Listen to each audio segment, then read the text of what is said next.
Ashama akkam jirtu mata kaashitee nagaa koodhaa isinis bakka arteetti nageenya waaqayyoo isiniif haa baay'atu.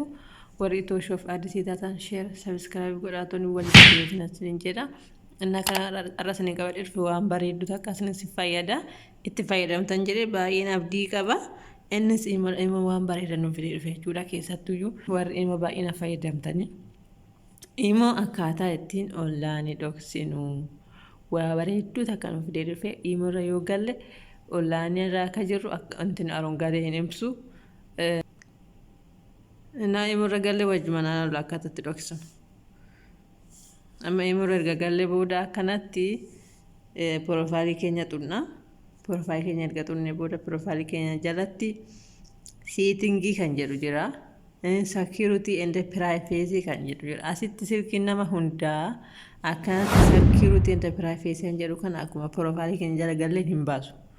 Silkiin nama tokko erga porofaayilii keenya jala gallee seetingii keessa gallee seetingii keessa arganna. Kanaafuu yoo fakkeenyaaf kiyya akkuma porofaayilii jala galeen naa baase. Nama tokko immoo ganaa porofaayilii keenya xunnee seetingii keessa gallee security and privacy kan jedhu kana barbaannee arganna jechuudha. Kanaafuu amma kiyya asirratti waan naa ba'eefuyyuu security and privacy kan jedhu kan walumaan xunnaa jechuudha. Kazaan booda irra gadi buunetuma jira. Asitti immoo asitti kinoo online institutes and the last scene akkanatti xunneet asirratti amma akka online irra jirru kan inni agarsiisaa jiru. Amma fakkeenyaaf dhoskitan jira durumaanuyyuu jechuudha.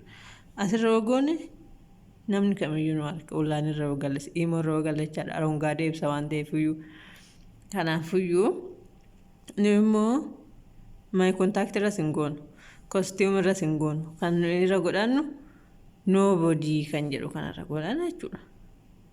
Nobody kan jedhu kanarra godhanna. Innaa sa'aatii galtanii mul'atu yeroo sun immoo sa'aatii 24 immoo rootaa waltaniyyuu sa'aatiin itti galtan sa'aatii sun immoo seentan sa'aatii sun immoo rabatan hin mul'atu jechuudha.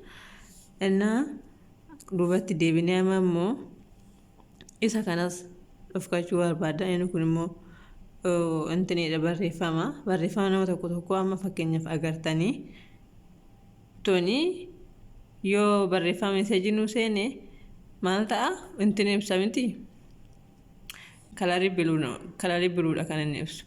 Isa akka hin ibsineef agartaniitu dhiisuu barbaadan yeroo sunitti tole meseejii deebisuudhaaf isarra godhatanii asittis dhuftanii noobodii kanarra godhatanii jechuudha. Kazaan baatanii gisa sanitti tole hin deebistanii jechuudha. Innaa namni sinirratti bilbilu akka sinirratti bilbiluu barbaadan immoo ishii kana tuttanii kool kan jedhu kana tuttanii as keessa seentanii amma kiyya everyone irra kan jiru.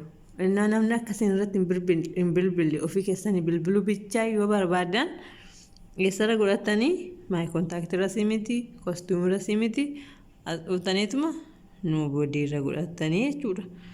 Kanaafuu baay'ee bareeda tokko innatti fayyadama si fayyada. Amma fakkeenyaaf yaa waan asirra godhachuu waan hin barbaanneef asumarratti an deebisa jechuudha. Innaa sun sa'aatii namni sinirratti bilbiluu hin barbaanne asirra godhachuu hin dandeechan jechuudha. Nobody irra godhachuu hin dandeechan. Kazaa sa'aatii barbaadan immoo kaastanii asirra godhatanii wanti nama dhiboomtu hin jiru nama rakkisomtu hin jiru sin jira. Inni waan baay'ee bareeda tokko itti fayyadama.